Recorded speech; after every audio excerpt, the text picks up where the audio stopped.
57세 한지은은 부엌 싱크대 앞에 서서 설거지를 하다 말고 멈춰섰다. 안방에서 며느리 유정미가 흐느끼는 소리가 새어나왔다. 벌써 3시간째였다. 지은은 행주를 꽉 쥐며 입술을 깨물었다. 내가 너무 심했나? 아침 식사 자리에서 자신이 던진 말이 자꾸만 귓가를 맴돌았다. 우리 집안에 도움이 안 되는 사람은 이제 나가지. 계속 여기 있어봤자 서로 힘들기만 해. 그 말을 하는 순간 정미의 얼굴이 창백하게 굳어지는 게 보였다. 밥숟가락을 든 채 얼어붙은 며느리는 아무 말도 하지 못했다. 지은은 일부러 눈길을 피하며 자리에서 일어났다. 뒤돌아서는 순간 정미가 눈물을 닦는 손길이 시야 끝에 스쳤다. 지은은 자신도 모르게 한숨을 내쉬었다. 며느리가 무슨 잘못을 했다는 걸까? 사실 정미는 아무 잘못도 하지 않았다.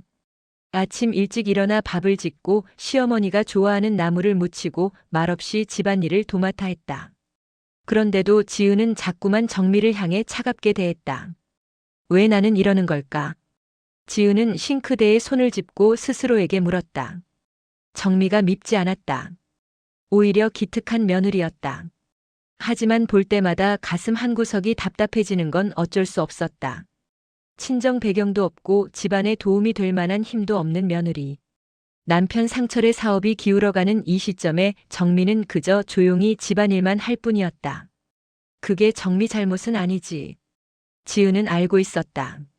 정미가 잘못한 게 아니라는 것을. 하지만 불안했다. 목재 유통업을 하는 남편은 요즘 매일 한숨만 쉬었고 대기업이 시장을 잠식해 들어오면서 회사는 점점 어려워지고 있었다. 이럴 때일수록 든든한 친정, 도움이 될 만한 인맥이 있어야 하는데 정미의 친정은 그런 게 전혀 없었다. 지은은 안방 문 앞까지 걸어갔다. 문틈으로 정미의 울음소리가 더 또렷하게 들렸다. 노크를 할까 말까 망설였다. 들어가서 뭐라고 말해야 할까? 미안하다고? 아니면 그냥 밥이라도 먹으라고? 아니야, 지금 들어가면 또 약해져. 지은은 발걸음을 돌렸다. 며느리에게 약한 모습을 보이면 안 된다고 생각했다. 시어머니는 강해야 한다고, 집안을 지켜야 한다고 평생 살아왔다. 자신도 시집와서 그렇게 배웠다. 며느리에게 따뜻하게 대하면 집안 기강이 무너진다고. 하지만 요즘은 그게 맞는 건지 확신이 서지 않았다. 거실 소파에 앉아 텔레비전을 켰지만 아무것도 눈에 들어오지 않았다. 화면 속에서 누군가 웃고 떠들었지만 귀에는 정미의 울음소리만 들렸다. 지은은 리모컨을 내려놓고 창밖을 바라보았다. 정미는 얼마나 외로울까.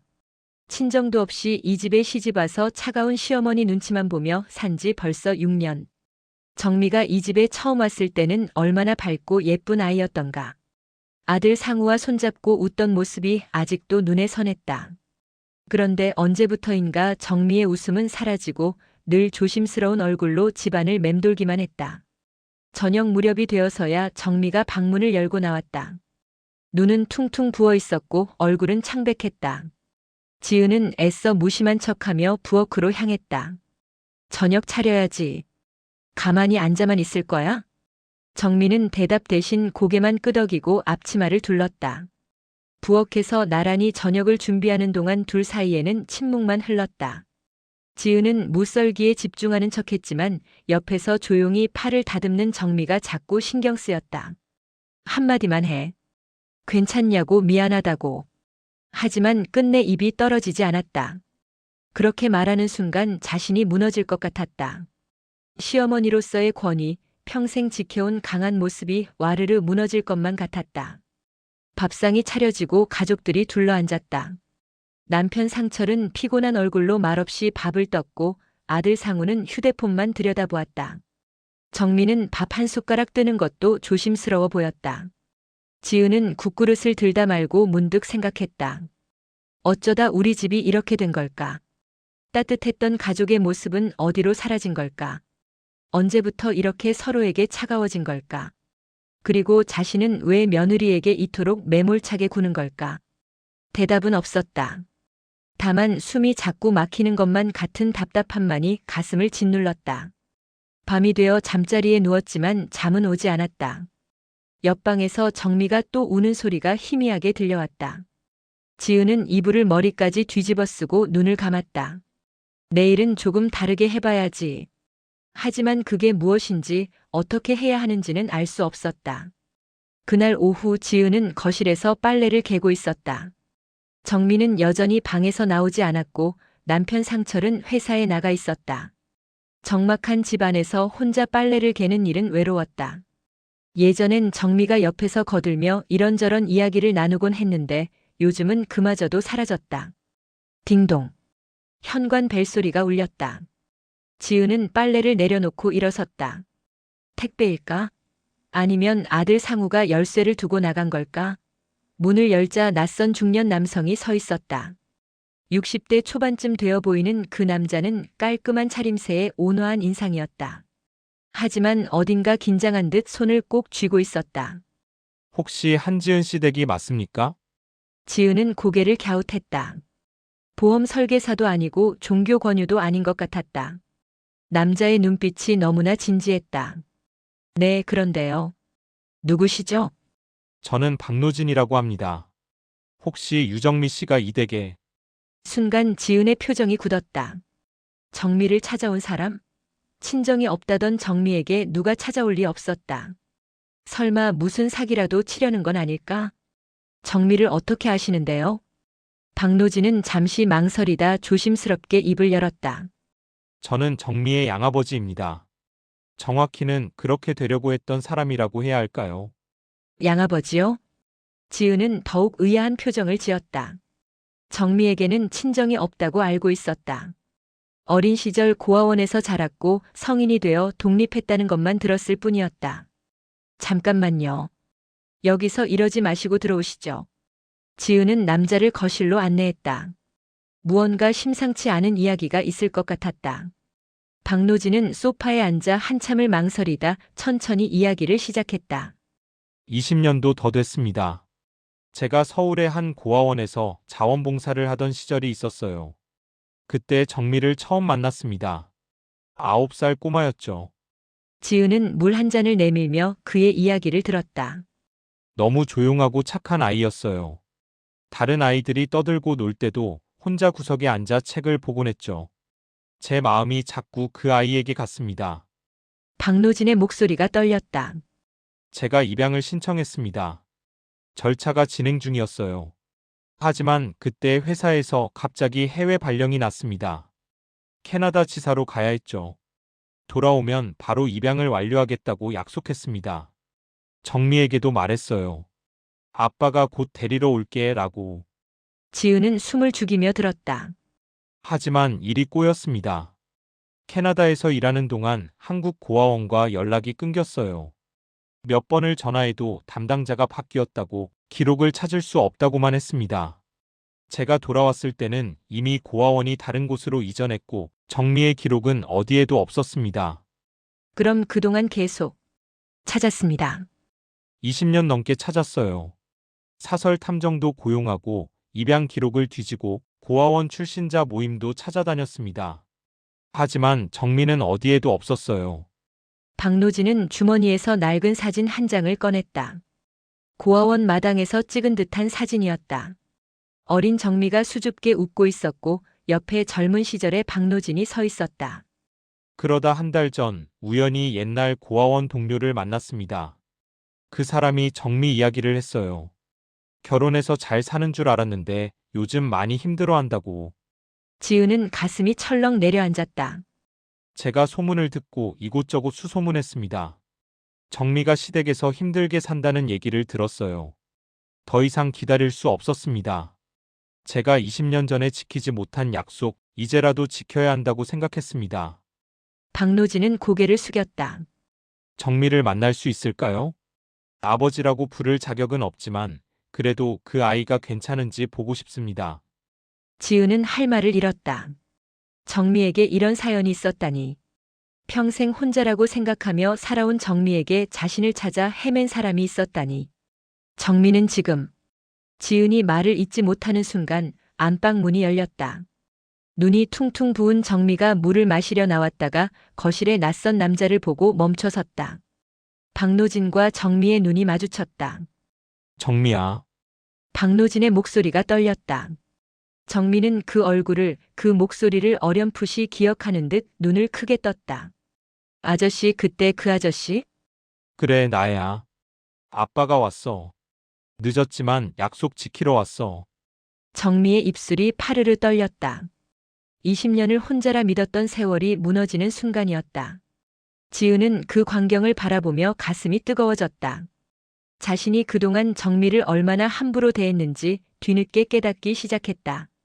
정미는 눈물로 얼굴이 젖은 채 거실 한가운데 서 있었다. 박노진을 마주한 채 입술만 떨리고 말이 나오지 않았다.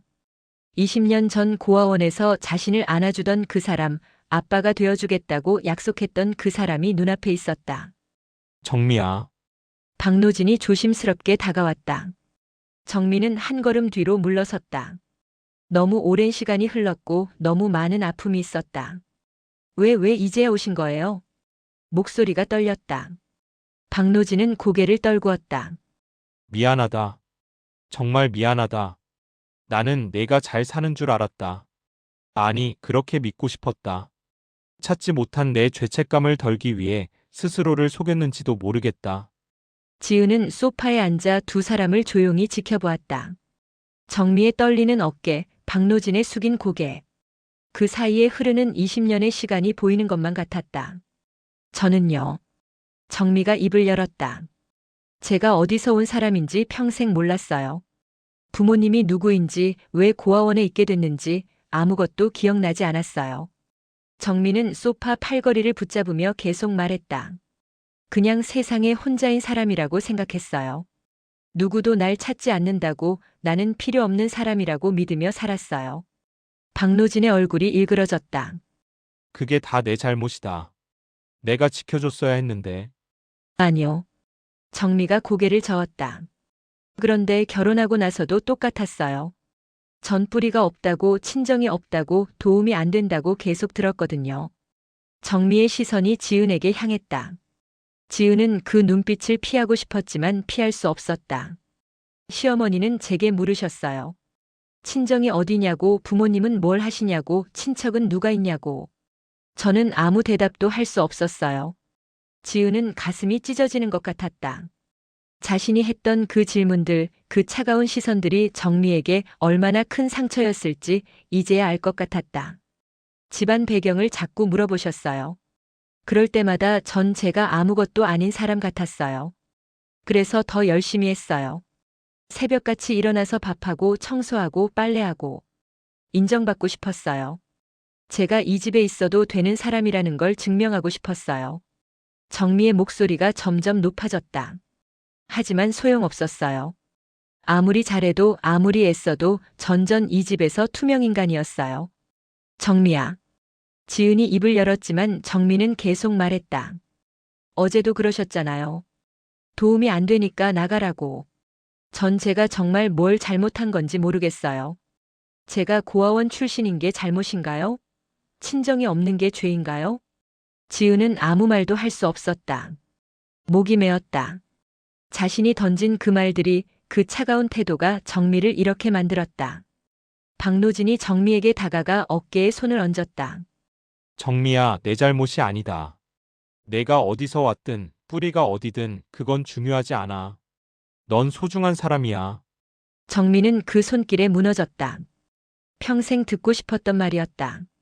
누군가 자신을 소중하다고 말해주길, 자신이 존재할 가치가 있다고 인정해주길 바랐다. 아빠가 늦었다. 20년을 늦었어.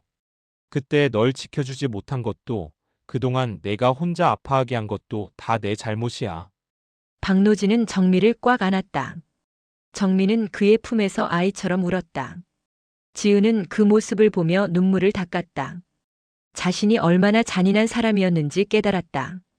정미는 평생 버림받았다는 상처를 안고 살았다. 그런 정미에게 자신은 또 한 번 상처를 줬다. 집안 배경이 없다고, 도움이 안 된다고, 여기서 나가라고. 내가 정미를 2번 죽인 거구나.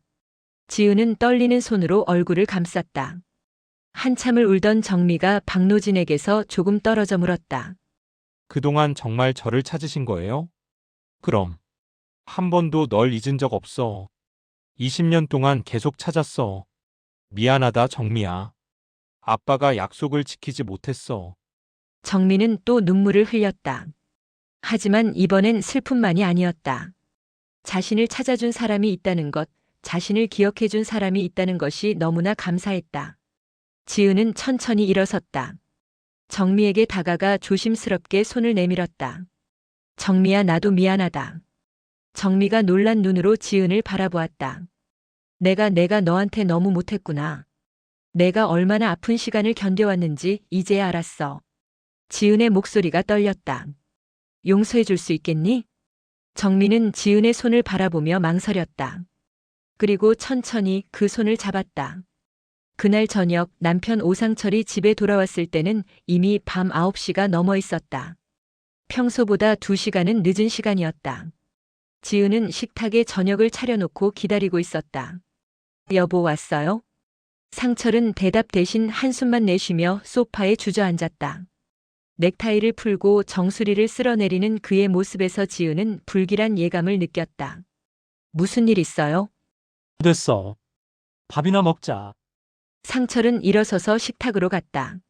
하지만 숟가락을 들고도 밥을 뜨지 못했다. 그저 국그릇만 멍하니 바라볼 뿐이었다. 여보. 회사가 안 돼. 상철이 낮게 중얼거렸다. 뭐라고요? 망하게 생겼어. 이대로면 다음 달에 직원들 월급도 못 줘. 지은은 숨이 턱 막혔다. 상철이 20년 넘게 운영해온 목재 유통업체가 위기라는 건 알고 있었다. 하지만 이 정도일 줄은 몰랐다. 대기업이 들어왔어. 시장을 완전히 장악해버렸어. 우리가 100만 원에 파는 걸 그쪽은 80만 원에 팔아. 도저히 경쟁이 안 돼. 상철은 숟가락을 내려놓았다.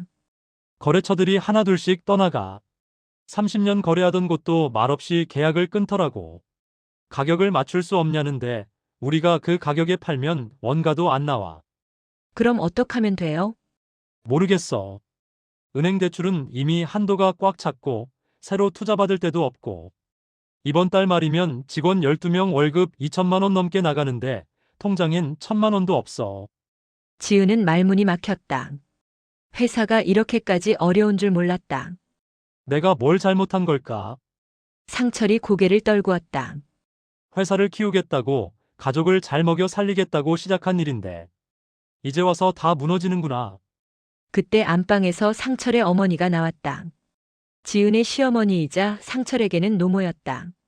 84세의 그녀는 허리가 굽었지만 여전히 집안 대소사에 관심이 많았다. 무슨 소리야, 회사가 망한다니? 어머니, 주무셔야죠. 늦었어요. 잠은 무슨 잠? 내 아들 회사가 망한다는데 어떻게 자? 그래서 어쩔 건데? 상철은 대답하지 못했다. 어머니는 지은을 돌아보며 날카롭게 말했다. 그러게 내가 뭘 했어. 며느리 친정이 든든해야 이럴 때 도움이 되는 거라고. 정미 친정에서 돈이라도 꼬을 수 있어? 인맥이라도 있어? 지은은 아무 말도 할 수 없었다. 어머니의 말이 정미에게도 들렸는지 정미의 방문이 살짝 열렸다가 다시 닫혔다. 이럴 줄 알았으면 재벌 딸이라도 데려와야 했어. 고아원 출신 데려다가 뭐가 좋다고. 어머니. 지은이 소리쳤다. 하지만 어머니는 방으로 들어가며 투덜거렸다. 사실이 뭐가 어때서? 이럴 때 친정 힘이 필요한 거지. 방문이 닫혔다. 거실에는 무거운 침묵만 흘렀다. 상철은 식탁을 손으로 쳤다. 다 내 잘못이야. 내가 무능해서 이 꼴이 됐어. 여보, 그게 아니라. 됐어. 말하지 마. 상철은 일어서서 베란다로 나갔다. 담배 연기가 유리창 너머로 피어올랐다. 지은은 홀로 식탁에 남았다. 식은 밥과 국, 아무도 손대지 않은 반찬들. 이 집은 언제부터 이렇게 차가워진 걸까? 다음 날 아침 상황은 더 나빠졌다. 아들 상우가 회사에서 전화를 받고 돌아왔다. 아버지, 거래처에서 또 계약 해지 통보 왔대요. 어디? 대성목재요. 15년 거래하던 곳인데. 상철의 얼굴이 하얗게 질렸다. 그럼 이번 달 매출이 반토막도 안 될 거예요. 상우도 좌절한 표정이었다. 저녁 식사 자리는 더욱 무거웠다. 상철은 입도 대지 않고 방으로 들어갔고 상우는 짜증을 내며 정미에게 말했다. 당신은 친정의 도움이라도 요청해 봤어요? 정민은 고개를 숙였다. 지은이 끼어들었다. 상우야, 그만해. 할머니 말이 맞는 것 같아요. 이럴 때 친정 힘이 필요한 거잖아요. 상우도 방으로 들어가 버렸다. 정미는 그 자리에 그대로 얼어붙었다. 지은은 정미의 손을 잡았다. 신경 쓰지 마. 다들 힘들어서 그래.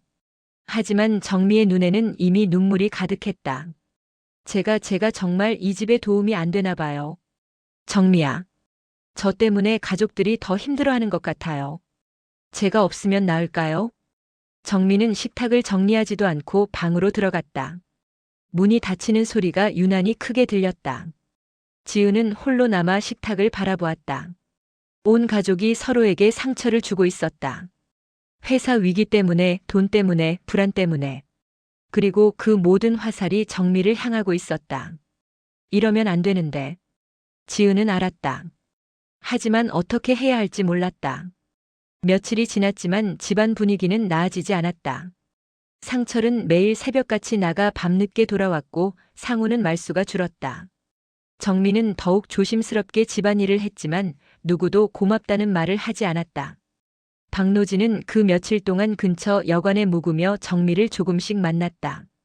20년의 공백을 메우기에는 시간이 턱없이 부족했지만 그는 서두르지 않았다. 정미가 마음을 열 때까지 기다릴 생각이었다. 그날 오후 박노진이 다시 집을 찾았다. 손에는 과일 바구니를 들고 있었다. 실례가 안 된다면 잠깐 들어가도 될까요? 지은은 그를 반갑게 맞이했다. 며칠 사이 박노진은 이 집안 사정을 어느 정도 파악하고 있었다. 정미에게 들었고 지은과의 대화에서도 알 수 있었다. 거실에 앉은 박노진은 한참을 망설이다 조심스럽게 입을 열었다. 사장님께서 사업이 어려우시다고 들었습니다. 지은은 잠시 당황했다. 집안 망신을 밖에 알리고 싶지 않았는데 이미 정미를 통해 알려진 모양이었다. 아, 네. 요즘 경기가 안 좋아서요. 제가 도움이 될 수 있을 것 같습니다. 네. 지은은 고개를 갸웃했다. 박노진이 무슨 도움을 줄 수 있다는 걸까? 실은 제가 해외에서 오래 일했습니다. 캐나다에서 20년 넘게 목재 관련 일을 했어요. 박노진은 가방에서 명함 하나를 꺼냈다. 낡았지만 정갈한 명함이었다. 국제벌목협회 기술 고문으로 일했습니다. 북미와 동남아시아를 오가며 목재 거래와 기술 자문을 했죠. 지은은 명함을 받아들었다. 영문으로 빼곡히 적힌 직함들이 보였다. 사장님 회사가 대기업 때문에 어렵다고 들었어요. 국내 시장에서 가격 경쟁이 안 된다면 해외 시장을 열어야 합니다. 해외 시장이요? 제가 캐나다와 동남아에 인맥이 있습니다. 특히 베트남, 말레이시아 쪽 목재 수입상들과 오래 일했어요. 좋은 품질의 목재를 합리적인 가격에 공급받을 수 있는 루트가 있습니다. 지은의 눈이 조금씩 커졌다. 그게 정말 가능한가요? 물론입니다. 제가 직접 연결해 드릴 수 있어요. 사장님 회사가 수입 목재를 다루신다면 경쟁력이 생길 겁니다. 국내 대기업도 쉽게 따라올 수 없는 독자 루트니까요. 박노진은 가방에서 서류 몇 장을 꺼냈다. 이게 제가 일했던 회사들 목록입니다. 여기 연락처도 있고요. 제 추천이라면 거래 조건도 좋게 나올 겁니다. 지은은 서류를 받아들고 넘겨봤다. 영문과 한글로 작성된 회사 정보들, 거래 내역, 그리고 박노진의 추천서까지 있었다. 이게 다 진짜인가요? 20년 쌓아온 인맥입니다. 정미를 찾지 못해 외로웠던 시간 동안 오직 일에만 매달렸어요.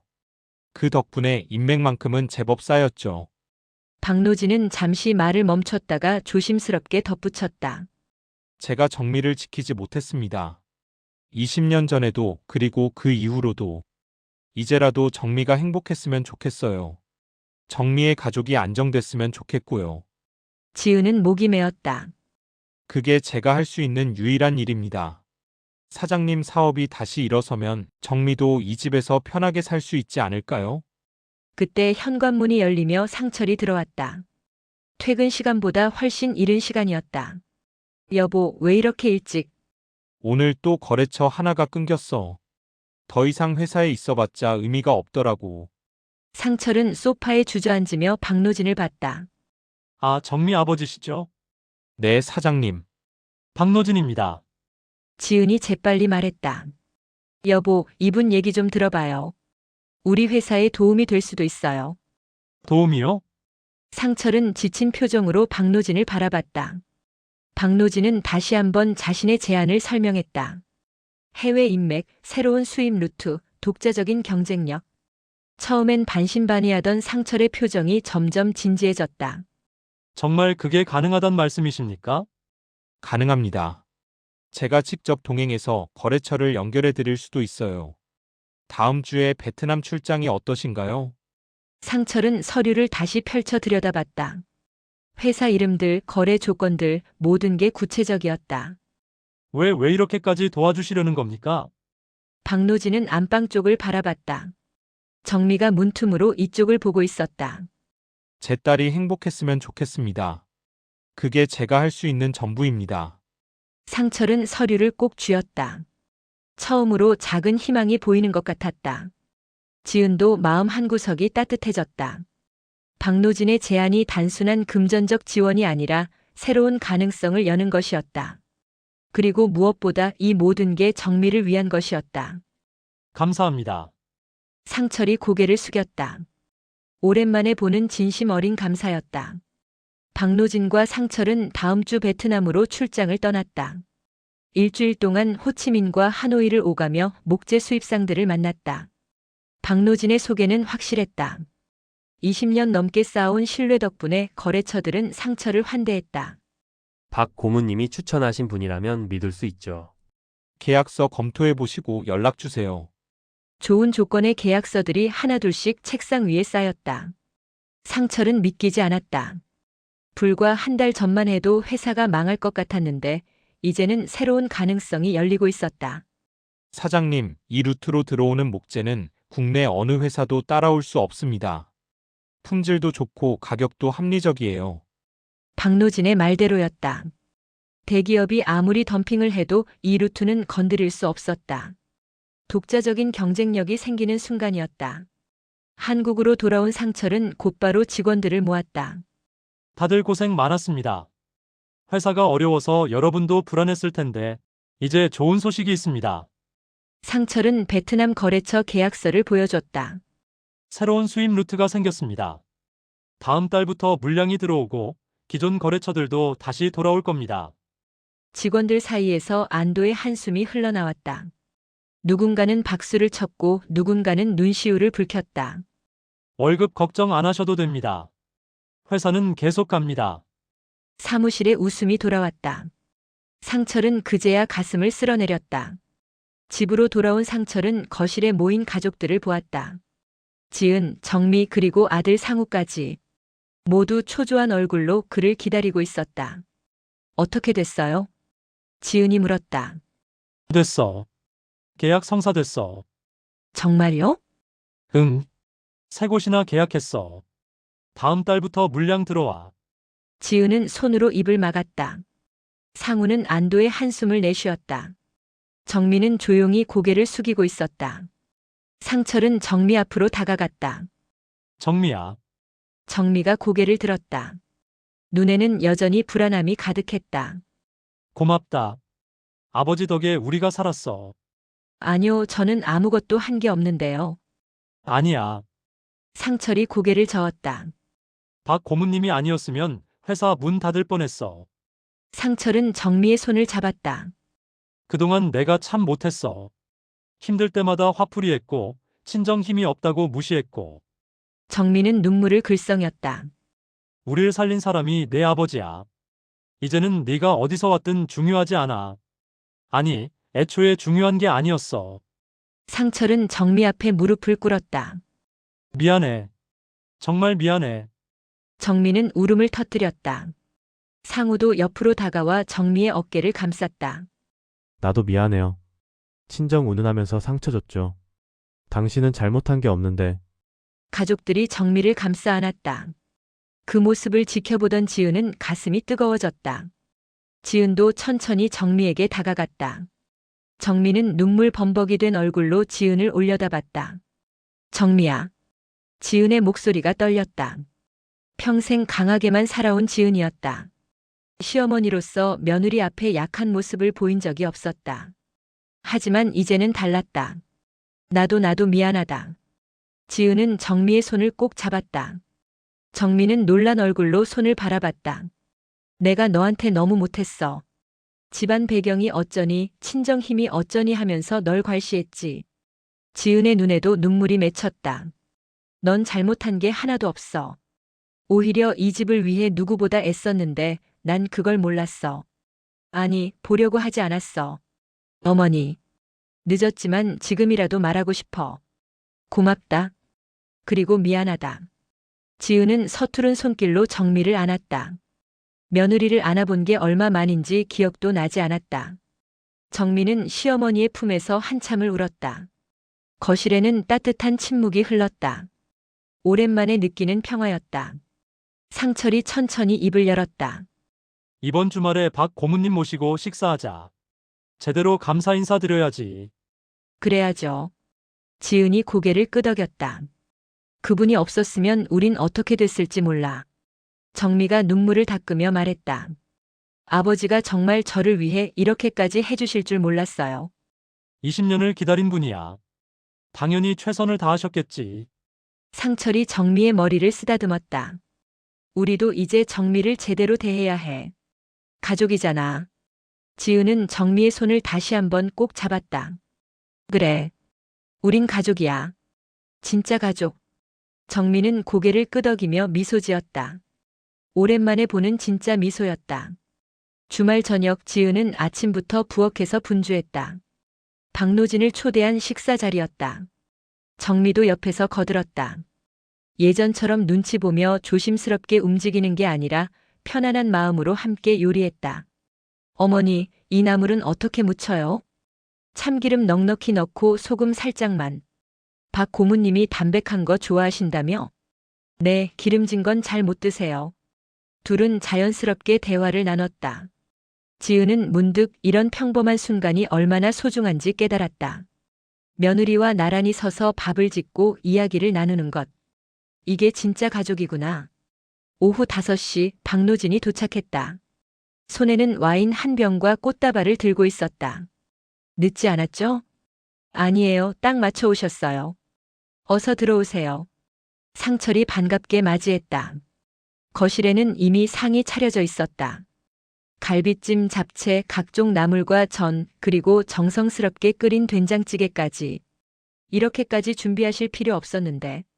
박노진이 미안해하며 말했다. 무슨 말씀을요? 은인인데 이 정도야 당연하죠. 네 사람이 식탁에 둘러앉았다. 아들 상우는 회사 일로 늦는다고 했고 지은의 시어머니는 몸이 불편해 방에서 쉬고 있었다. 정미, 지은, 상철 그리고 박노진. 네 사람의 식탁은 따뜻했다. 건배합시다. 박 고문님 덕분에 우리 가족이 다시 일어설 수 있었습니다. 상철이 잔을 들었다. 박노진도 잔을 들어 화답했다. 아닙니다. 제가 한 건 연결뿐이에요. 사장님이 직접 뛰어서 이룬 겁니다. 그래도 그 연결이 없었다면 불가능했을 일이죠. 잔이 부딪히는 소리가 경쾌했다.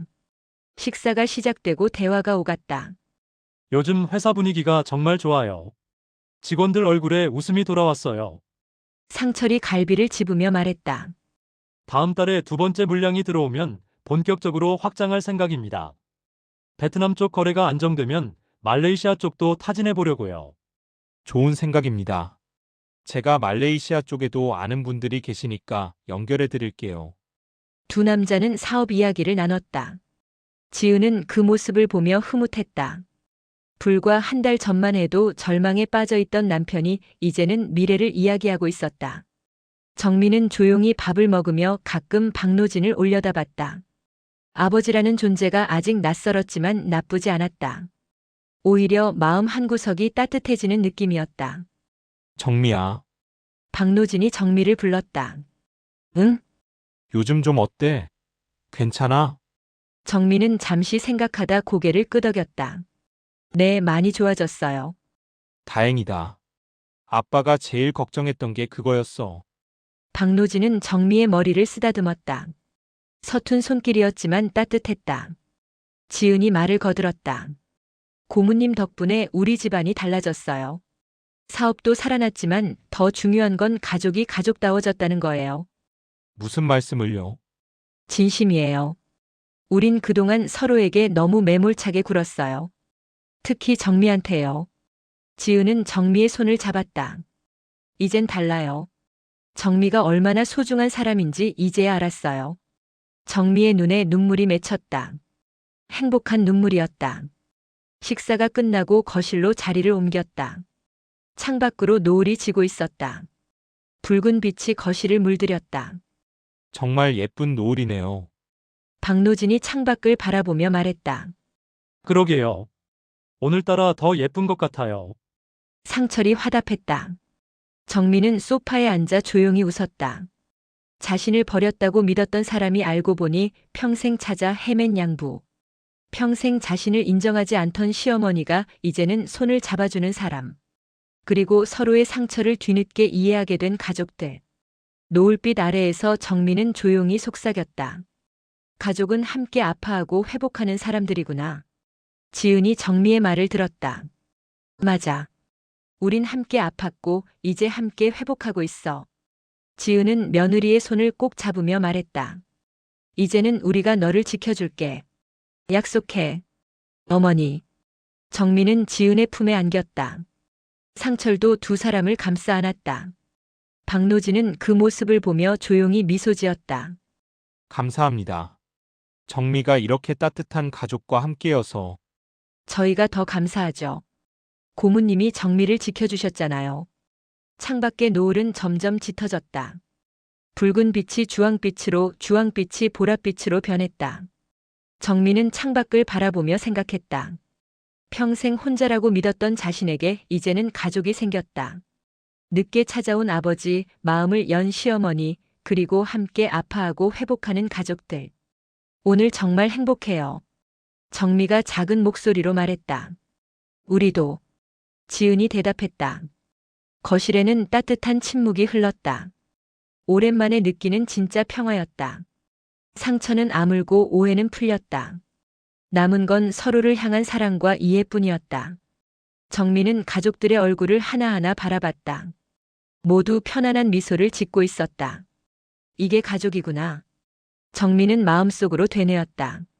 완벽하지 않아도 때로 서로에게 상처를 줘도 결국 함께 회복하는 사람들. 그게 진짜 가족이었다. 노을이 완전히 지고 밤이 찾아왔다. 하지만 집안은 여전히 따뜻했다.